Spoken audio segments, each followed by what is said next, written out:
नमस्कार, संकल्प न्यूज में आपका स्वागत है। मैं आलोक शर्मा। आइए नजर डालते हैं आज की मुख्य खबरों पर। हेडलाइंस के प्रायोजक है Shri Sai Mahima enterprises, tiles world, Dongargaon road, Farhad चौक, राजनांदगांव और शिवांश टाइल्स एवं ग्रेनाइट, फटाका दुकान के बाजू, बाबू टोला, डोंगरगढ़ रोड, राजनांदगांव। खैरागढ़ क्षेत्र में विकास कार्यों को मुख्यमंत्री ने किया वर्चुअल भूमि पूजन और लोकार्पण।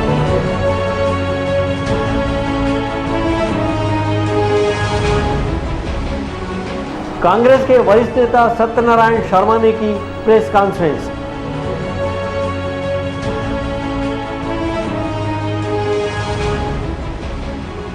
थाना प्रभारी और डॉक्टर ने मांगे रुपए, थाना प्रभारी निलंबित।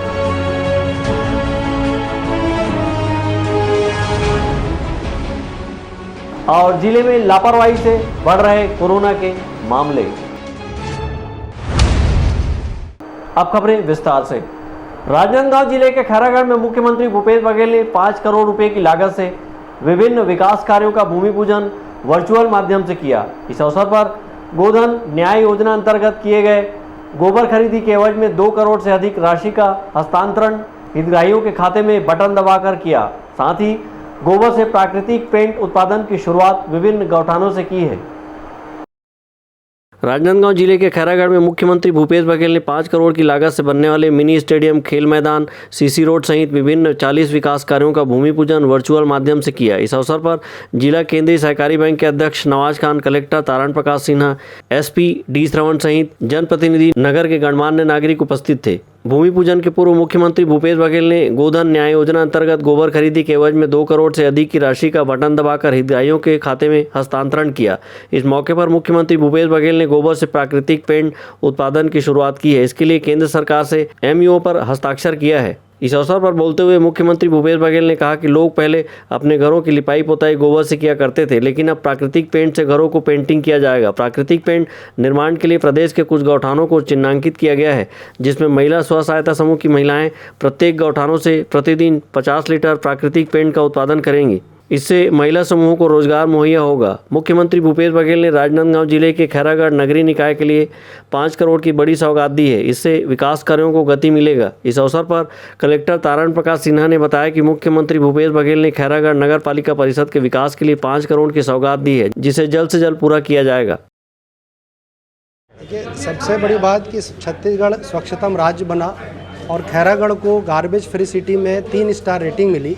ये हम सब के लिए बहुत बड़ी उपलब्धि है और इसका पूरा श्रेय नागरिकों को जाता है। और आज एक बड़ा कार्यक्रम हुआ जिसमें माननीय मुख्यमंत्री जी द्वारा खैरागढ़ नगर पालिका को 5 करोड़ रुपए की सौगात दी गई। 40 कार्यों की सौगात है और हमारा प्रयास रहेगा कि इन सब कार्यों को हम जल्दी से जल्दी पूरा करें। इसके पहले भी लगातार राज्य सरकार द्वारा खैरागढ़ को सहायता दी गई है, जिसमें वाटर आर्गूमेंट स्कीम है और भी बहुत सारे काम हैं। तो आज के कार्यक्रम में 40 कार्यों के लिए 5 करोड़ रुपए की सौगात प्राप्त हुई है। इस अवसर पर मुख्यमंत्री भूपेश बघेल ने वर्चुअल माध्यम से कलेक्टर तारण प्रकाश सिन्हा और कांग्रेस के ब्लॉक अध्यक्ष से बातचीत की। कार्यक्रम के दौरान बड़ी संख्या में नगरवासी उपस्थित थे। खैरागढ़ से करण सिंह ठाकुर के साथ परमानंद रजक, संकल्प न्यूज। सर्पदंश से हुई भाई की मौत के बाद राजनांदगांव जिले के औंधी थाना प्रभारी और अस्पताल में पदस्थ डॉक्टर ने पीड़ित परिवार को धमका चमका कर उनसे 1,03,000 रुपये की वसूली कर ली। इस मामले में पीड़ित की शिकायत के बाद पुलिस अधीक्षक ने थाना प्रभारी को निलंबित कर दिया। वहीं मामले की पूरी जांच की जा रही है। राजनांदगांव जिले के नक्सल प्रभावित वनांचल क्षेत्र औंधी के बागडोंगरी निवासी तिलक राम यादव के भाई कार्तिक राम यादव की सर्पदंश से कुछ माह पूर्व मृत्यु हुई थी। सर्पदंश के बाद कार्तिक राम का प्रारंभिक उपचार औंधी के शासकीय अस्पताल में हुआ था और सर्पदंश से जुड़ा मामला होने के चलते मौत के बाद पुलिस को भी सूचित किया गया। कार्तिक राम यादव की मौत के बाद पोस्टमार्टम रिपोर्ट लेकर परिजनों ने आर्थिक सहायता के लिए शासन प्रशासन को आवेदन किया था। आर्थिक सहायता की प्रक्रिया चल रही थी। इसी बीच औंधी थाना प्रभारी तारण सिंह डहरिया ने अपने लिए और डॉक्टर सुमन के लिए पैसे की मांग की, जिस पर तिलक राम ने 50,000 रुपये अपनी बहन से कर्ज लेकर दिए और बाकी पैसा मुआवजा मिलने के बाद देने की बात कही।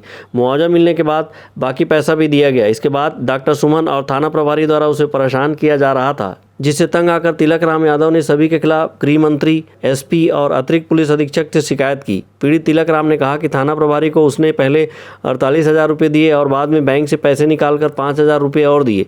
इसी तरह डॉक्टर सुमन को 30,000 रुपये पहले दिए और मुआवजा राशि आने के बाद बैंक से पैसे निकालकर 20,000 रुपये दिए। पीड़ित ने कहा कि रुपये नहीं देने पर डॉक्टर ने पूरे परिवार को जहर का इंजेक्शन लगाकर मार देने की धमकी दी थी। सर्पदंड से मृत्यु हुआ। उसके बाद में शासन का राशि जो मिलना था 4 लाख रुपया मिला, लेकिन औंधी का टीआई थानेदार साहब जी ने पहले 48,000 मेरे से लिया। उसके बाद में जो शासन की राशि मिला तो उन लोगों को पता चला, तो बाद में मेरे गांव के आदमी लोगों को आया और बोला कि नहीं, आधार कार्ड और पासबुक पकड़ के आएगा करके बोला। तो मैं एक जने थोड़ा सा जानकारी आदमी को पकड़ा और मैं बैंक गया। बैंक से मैं खाली 50,000 रुपया निकाला। उसके बाद में टीआई को 5,000 रुपया बाद में दिया और सुमन सर डॉक्टर को 30,000 दिया।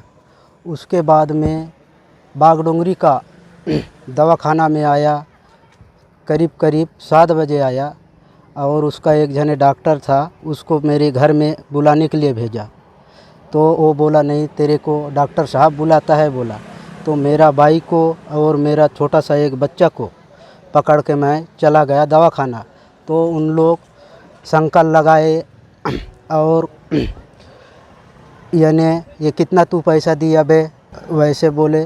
तो मैं बोला सर जी अब आपको कितना पैसा लगेगा, तो खाली तो 20,000 बाकी है, ऐसा बोला। तो मेरा कॉलर वालर पकड़ा और बाथरूम में मारूंगा और तेरे को बाथरूम में डाल दूंगा और तेरे बच्चे और तेरे परिवार को तेरे घर में जहर का इंजेक्शन डाल दूंगा। कौन ऐसा बोला? डॉक्टर सुमन सर बोला। उसके बाद में मैं डर के मारे फिर 20,000 पकड़ के उसको दे दिया। अब तक कितना रुपए दे चुके हैं? 1,03,000 मैं दे चुका हूँ और डेली अभी कम से कम 8-10 दिन हुआ तो ना इन लोग डेली मेरे घर में 24 घंटा आते जाते रहते हैं।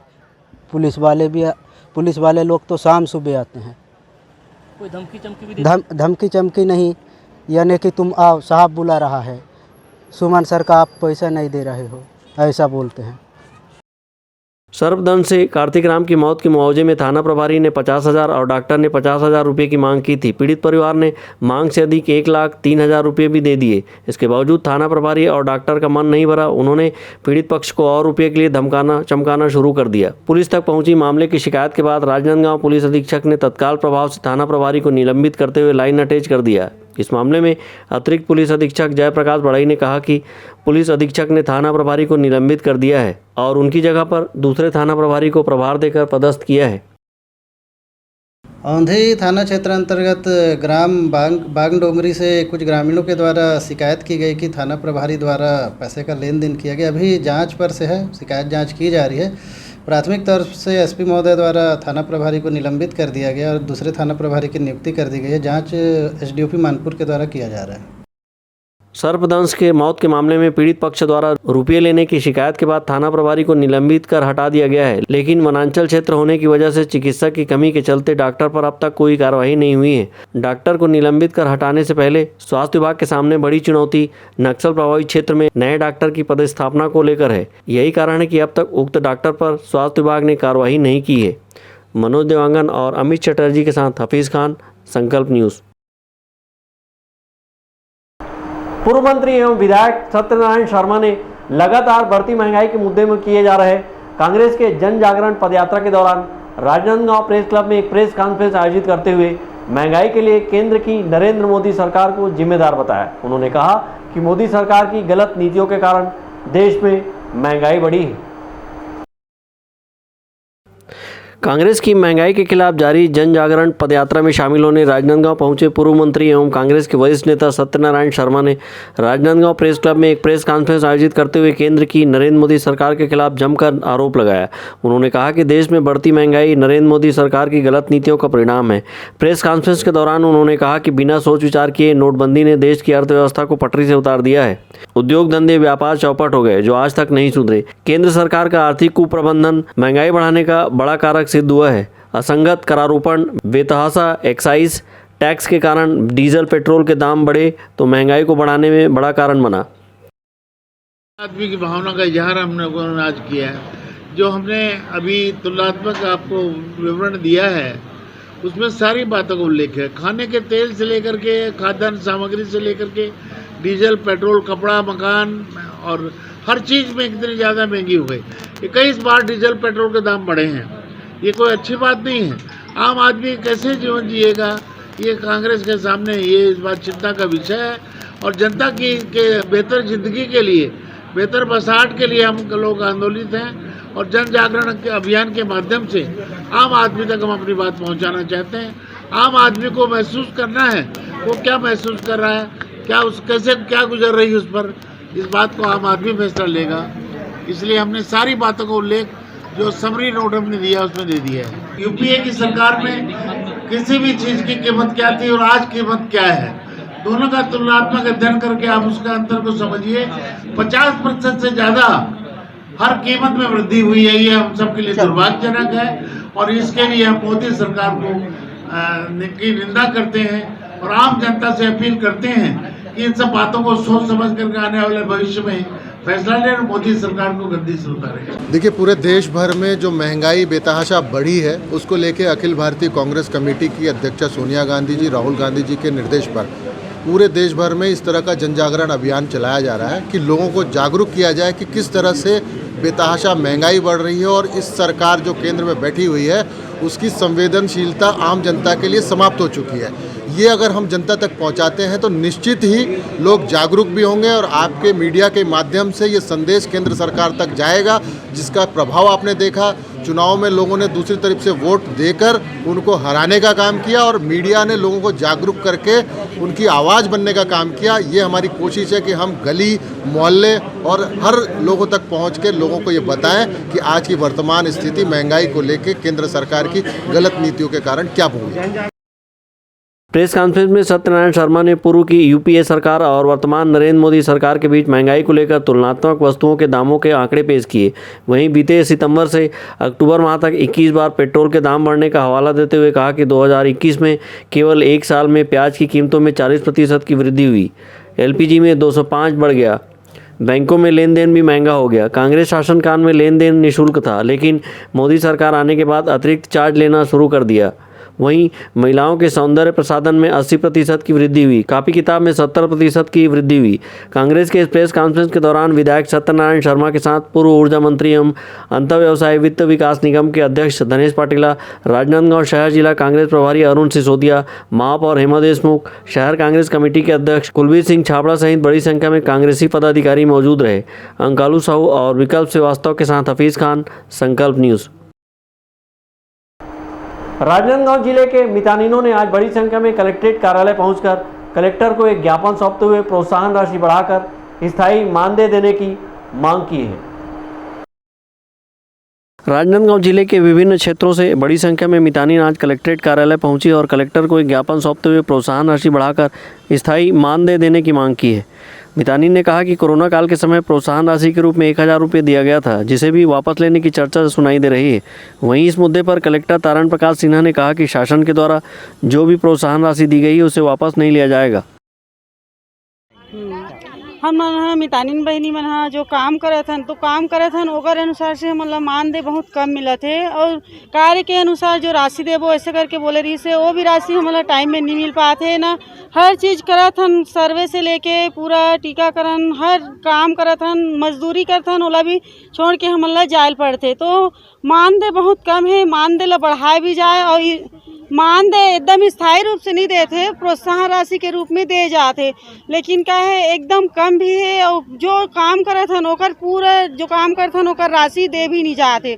तो हमन मन के शासन से अनुरोध है कि हम मितानिन बहिनी मला स्थायी मानदेय मिलना चाहिए और बढ़ा के देना चाहिए। जो प्रोत्साहन राशि है वो तो बहुत कम है और हर मितानिन बहनी इतना सक्षम नहीं हन कि हमन कि काम ला छोड़ के फ्री में काम कर सकत हन। ऐसे और करत हन फ्री में काम, लेकिन हमन ला स्थायी मानदेय मिलना चाहिए। हमार मितानिन दीदी मन के है परेशानी है कि जो हमन कोरोना काल में काम करत रही, आज हमन बड़े बड़े अधिकारी मन हिचकत रही से वो सब चीज़ ला हमन मितानिन बहनी मन हमार करे हन, है नी। हमार परिवार और अपन आप ला खतरा में डाल के हमन कोरोना काल में काम करे हन।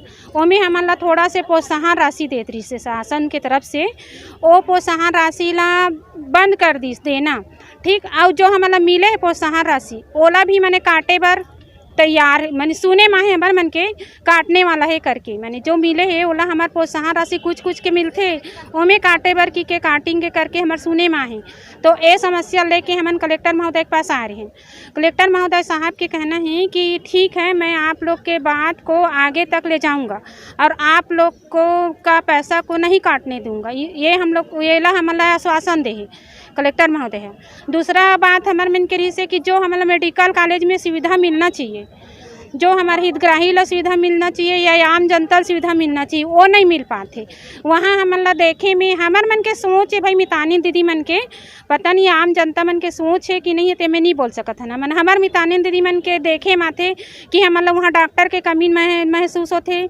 जैसे हमन गर्भवती डिलीवरी केस लेके जात हन, वहाँ डिलीवरी केस ला ये सीधा मैंने एडमिट करे पहले हमला बता दे जाते कि यहाँ 4 बजे तक के डॉक्टर रही, 4 बजे के बाद डॉक्टर नहीं रहे, आप लोग अपने रिक्शा में लेना भर्ती करना चाह रहे हो तो कर सकते हो, या अन्यथा आप लोग कहीं भी ले जा सकते हो, ये बोल देते। तो घर वाले मन का करते कि भाई डर में अपन जान के सब ला डरे, ओकर कारण मन ओला प्राइवेट में भर्ती ले जाते रही छुड़े करके। तेकर कारण हमार मन के कहना है कि वहाँ हमन ला कोई सुविधा नहीं मिल पाती। कलेक्टर राज्य शासन के निर्देशानुसार जनदर्शन लगाया जाता है और इसमें बड़ी संख्या में मितानिन बहनें आई थी और उनका ये कहना था कि राज्य सरकार की तरफ से उनको 1000 रुपये राशि दी गई थी और कुछ ऐसा कन्फ्यूज़न हो रहा था जिसमें उनसे वसूली की बात थी। तो इस संबंध में निर्देश दिया गया है कि कोई वसूली किसी प्रकार की मितानिनों से नहीं की जाए। इसके अलावा भी उनकी कुछ छोटी छोटी मांगें थी, उन सब पे सहानुभूतिपूर्वक विचार करके उनका निराकरण किया जाएगा। मितानिनों ने कहा कि राजनांदगांव मेडिकल कॉलेज में गर्भवती महिलाओं के लिए सुविधा भी नहीं है। शाम 4 बजे के बाद डॉक्टर नहीं होने का हवाला देकर गर्भवती महिलाओं को दूसरे अस्पतालों के लिए रेफर कर दिया जाता है। उन्होंने कहा कि ऐसे में गर्भवती माताओं के परिवारों और मितानिनों को भी दिक्कतों का सामना करना पड़ता है। विकल्प श्रीवास्तव और अमित चटर्जी के साथ हफीज़ खान, संकल्प न्यूज़। राजनांदगांव जिले में नवंबर माह में हुई बेमौसम बारिश ने किसानों की चिंता बढ़ा दी है। बारिश से तैयार हो चुकी धान की फसल को जहां नुकसान होने की आशंका बनी हुई है, वहीं कोहरा और धुंध से आवागमन प्रभावित हो रहा है। राजनांदगांव जिले में नवंबर माह में हुई बेमौसम बारिश ने किसानों की चिंता बढ़ा दी है। सोमवार की तड़के हुए झमाझम बारिश ने जिले को सराबोर किया है। वहीं किसानों के तैयार धान की खड़ी फसल को नुकसान पहुंचाया है। बारिश के चलते धान की खड़ी फसल झुक अथवा सो गई है, जिसके कारण फसल को काटने में परेशानी हो रही है। धान की फसल झुकने अथवा सोने से धान अंकुरित होने की संभावना बनी हुई है। इसी तरह छाई धुंध से लोग हलाकान हुए हैं। कोहरे से आवागमन बाधित भी हुआ है। जिले में हो रही बारिश के मद्देनजर कलेक्टर तारण प्रकाश सिन्हा ने सभी तहसीलदारों एसडीएम को निर्देशित किया है। इसके साथ ही कृषि विभाग से कहा है कि यदि किसानों का फसल नुकसान होता है तो शासन के नियमानुसार मुआवजा दिया जाएगा। कल शाम से जिले के कुछ स्थानों पे बारिश हो रही है और आज सवेरे भी कई जगहों पे मूसलाधार बारिश हुई है और इस संबंध में मैंने सभी तहसीलदारों और एसडीएम को निर्देश जारी किया है। इसके साथ साथ कृषि विभाग को भी कहा है कि अभी फसल खड़ी फसल है, कई जगह कटाई हुई है, कुछ जगहों पे कटाई बची भी है। यदि किसानों का किसी भी प्रकार से फसल में नुकसान होता है तो उनको नियमानुसार जो भी मुआवजा है वो प्रदान किया जाए। हवा के चक्रवाती प्रभाव के कारण जिले में पिछले 3-4 दिनों से हल्की बारिश हो रही है। सोमवार की सुबह झमाझम बारिश हुई है। इससे किसानों की साल भर की मेहनत और खेतों खलिहानों में सहज कर रखी फसल के भीग कर खराब होने का खतरा बना है। बारिश के कारण आगे फसल की कटाई मिंजाई को लेकर किसान चिंतित नजर आ रहे हैं। अभिषेक यादव के साथ परमानंद रजक, संकल्प न्यूज़। अब वक्त है ब्रेक का। ब्रेक के बाद आप देखेंगे शिवनाथ नदी और मेला स्थल पर गंदगी।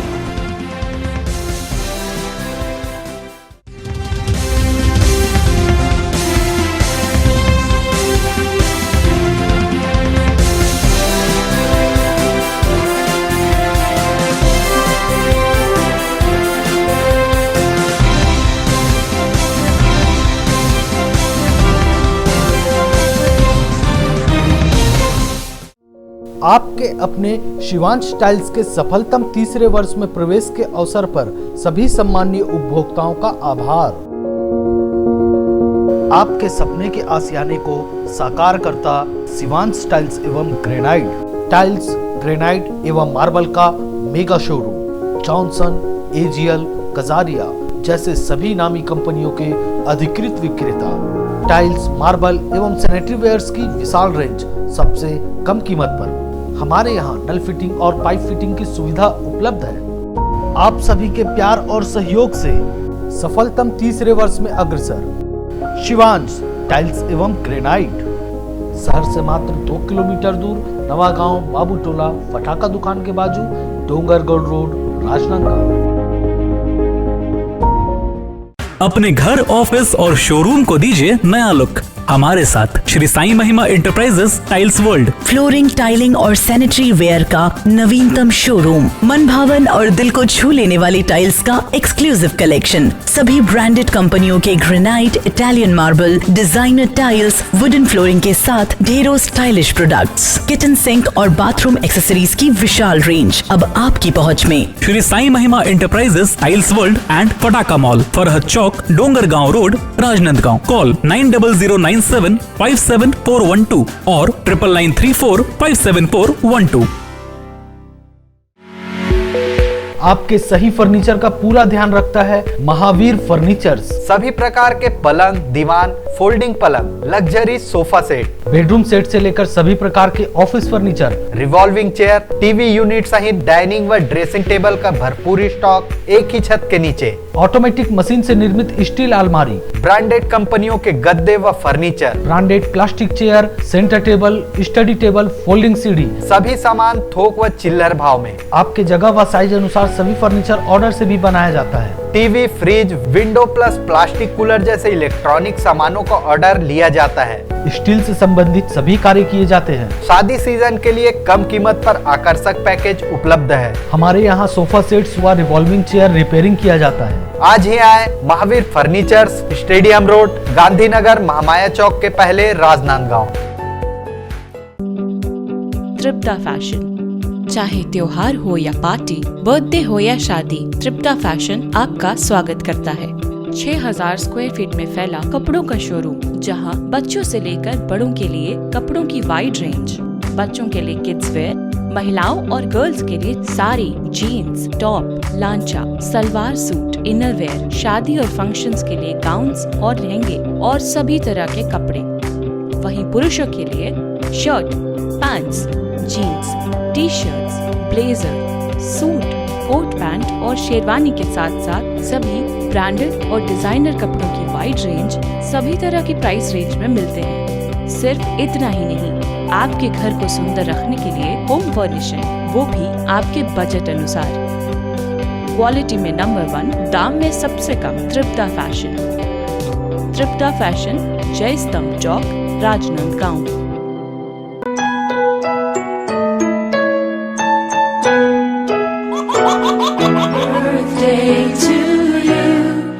आप अपने बच्चे के जन्मदिन को बनाइए खास संकल्प केबल नेटवर्क के साथ। सिर्फ 500 रुपये में 30 सेकंड का विज्ञापन हर 3 गाने के बाद और आपको मिलेगा 1 पाउंड का केक फ्री। आप अपने बच्चे की तस्वीर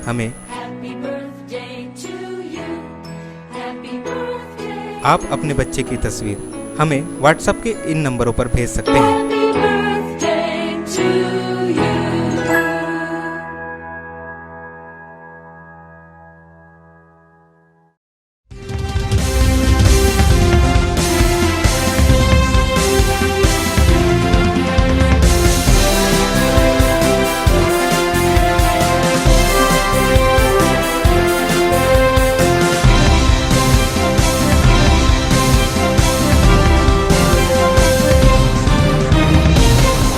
ब्रेक के बाद आपका स्वागत है।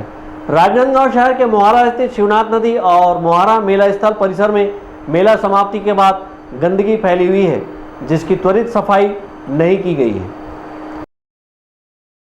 कार्तिक पूर्णिमा के अवसर पर हजारों की संख्या में श्रद्धालुओं ने मोहारा स्थित शिवनाथ नदी पहुंचकर अपनी गहरी आस्था व्यक्त करते हुए नदी में स्नान किया और दीपदान किए। वहीं कोरोना संक्रमण के कम होते मामलों को देखते हुए इस वर्ष 3 दिवसीय मोहारा मेले का आयोजन भी किया गया। मेला संपन्न होने के बाद मेला स्थल परिसर में चारों तरफ कचरे का ढेर नजर आया, तो वहीं नदी में भी गंदगी फैली हुई दिखाई दी। एक और राजनांदगांव शहर को बेहतर कचरा प्रबंधन और स्वच्छता के मामले में पुरस्कार मिल रहा है, तो दूसरी ओर शिवनाथ नदी की सफाई को लेकर ध्यान नहीं दिया गया। वहीं मेला खत्म होने पर भी मेला स्थल की त्वरित सफाई पर काम नहीं किया गया, जिसके चलते रविवार की देर शाम तक मेला स्थल पर चारों तरफ प्लास्टिक की झिल्लियां और अन्य कचरे फैले पड़े थे, जो हवा के झोंके से उड़कर नदी में जा रहे थे। संबंधित जिम्मेदार लोगों का इस ओर ध्यान नहीं होने के चलते शिवनाथ नदी का तट और मेला स्थल परिसर गंदगी से पटा नजर आ रहा है। सहयोगी विकल्प श्रीवास्तव के साथ हफीज खान, संकल्प न्यूज। राजनांदगांव जिले में कोरोना संक्रमण ने एक बार फिर से रफ्तार पकड़ ली है और बीते 24 घंटों में स्वास्थ्य विभाग ने नए कोरोना पॉजिटिव 6 लोगों की पहचान की है। जिले में नए कोरोना संक्रमित मरीज मिलने पर स्वास्थ्य विभाग ने लोगों को लापरवाही नहीं बरतने की अपील की है। राजनांदगांव जिले में कोरोना मरीजों में एक बार फिर से इजाफा देखने को मिल रहा है। लंबे समय बाद जिले में बीते 24 घंटों में एक साथ 6 कोरोना के नए मरीजों की पहचान हुई है, जिनमें नगर निगम सीमा क्षेत्र से 4 संक्रमित मरीज पाए गए हैं। वहीं डोंगरगांव में 2 नए कोरोना संक्रमित मिले हैं। राजनांदगांव नगर निगम सीमा के शिवनाथ कॉलोनी में 2, केसर नगर और भरकापारे में 1-1 कोरोना पॉजिटिव मरीज की पहचान स्वास्थ्य विभाग ने की है। इसी तरह जिले के डोंगरगांव में 2 कोरोना संक्रमित मिले हैं। जिले में रविवार को कुल 807 लोगों का कोरोना टेस्ट किया गया। वहीं दूसरी ओर जिले में 98% लोगों को कोरोना वैक्सीन का डोज लगाया जा चुका है। जिला मुख्य चिकित्सा एवं स्वास्थ्य अधिकारी डॉक्टर मिथिलेश चौधरी ने कोरोना संक्रमण से बचाव के लिए लोगों को कोविड-19 के दिशा निर्देश का पालन करने की अपील की है और लापरवाही नहीं बरतने की हिदायत दी है। डॉक्टर चौधरी ने कहा कि जिले में बीते दिनों से कोरोना संक्रमण के पॉजिटिव दर में तेजी आई है। उन्होंने कहा कि कोरोना संक्रमण के बचाव एवं रोकथाम के लिए प्रशासन के द्वारा अब तक 98% लोगों को कोरोना का टीका लगाया जा चुका है। 3 दिनों से राजनांदगांव में कोरोना की पॉजिटिविटी बढ़ी है, जिसमें कल ही 6 केस पॉजिटिव आए हैं। लगातार स्वास्थ्य विभाग जागरूकता लाने काम कर रहा है। मास्क लगाने, बाहर निकले तो मास्क लगाने, दूरी बनाकर काम करने, हाथों को सैनिटाइज करने और लक्षण आए सर्दी खांसी बुखार के तो तत्काल जांच कराने। लगातार हम लोग लगे हुए हैं कि इस तरह से कोई प्रोटोकॉल का पालन करें और कोरोना जैसे जो संक्रमण बीत चुका है वो वापस ना आए, इसके लिए लगातार स्वास्थ्य विभाग काम कर रहा है। और टीकाकरण में राजनांदगांव प्रथम डोज 98% हो चुका है, 2% बचा है जो भी 2-3 दिन में कंप्लीट हो जाएगा, और सेकंड डोज भी लगभग 55% हो चुका है। लगातार सेकंड डोज भी हम लोग उम्मीद है कि 1 माह के अंदर हम लोग कवर कर लेंगे। सर कहाँ पाए गए? डोंगरगांव में 2 आए हैं, राजनांदगांव नगर निगम में 4 पॉजिटिव आए। राजनांदगांव जिले में कोरोना निरोधी टीकाकरण के लिए बीते दिनों महाअभियान चलाया गया था। कोविड टीकाकरण के लिए विशेष महाअभियान में जनमानस में उत्साह अभूतपूर्व रहा और लोग स्वयं होकर टीकाकरण केंद्र पहुंचकर कोरोना निरोधी टीका लगाए हैं। इस महाअभियान में क्षेत्र की महिलाओं, बुजुर्गों की विशेष सहभागिता रही है। वहीं दिव्यांगजनों ने भी टीकाकरण कराया है। इसके लिए जिला प्रशासन और स्वास्थ्य विभाग ने व्यापक तैयारी की थी।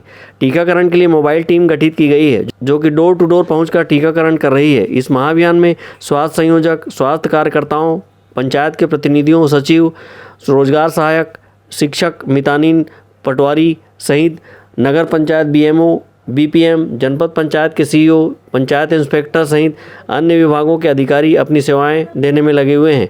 मनोज देवांगन के साथ परमानंद रजक, संकल्प न्यूज।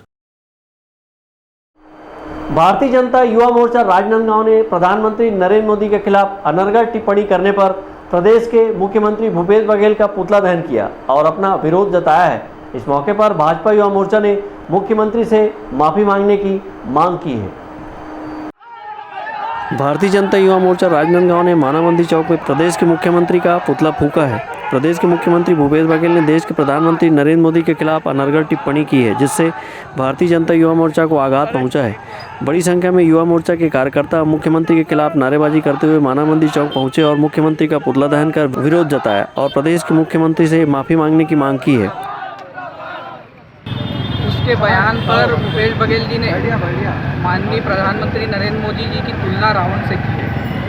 संवैधानिक पद की गरिमा का मान रखना ये भूपेश बघेल जी भूल गए हैं और उनको यही याद दिलाने के लिए युवा मोर्चा के द्वारा आज पुतला दहन का कार्यक्रम किया गया है। निरंतर ऐसे ही कांग्रेस के नेता भूपेश बघेल और तमाम जो कांग्रेस के नेता हैं, प्रधानमंत्री जी और भाजपा के नेता के ऊपर संवैधानिक पद में होने के बावजूद आपत्तिजनक टिप्पणी और अशोभनीय भाषा का प्रयोग करते हैं और ये इस पर लगाम लगाने की आवश्यकता है, क्योंकि ये सकारात्मक राजनीति का रवैया नहीं है और इस पर हम युवा मोर्चा ने आज पुतला जलाकर विरोध किया है। आगे अगर ऐसा हुआ तो हम इससे भी अधिक उग्र प्रदर्शन करेंगे।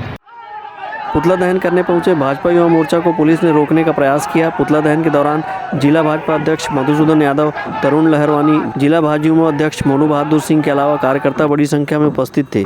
अमित चटर्जी और मनोज देवांगन के साथ परमानंद रजक, संकल्प न्यूज़। कोरोना को हराना है, मास्क जरूर लगाना है, दवाई भी और कड़ाई भी। सोशल डिस्टेंसिंग का पालन करें, वैक्सीन लगाएं, सुरक्षित रहें। घर से बाहर निकलने पर मास्क जरूर लगाएं। आज की खबरों में बस इतना ही। हमें दीजिए इजाज़त। नमस्कार।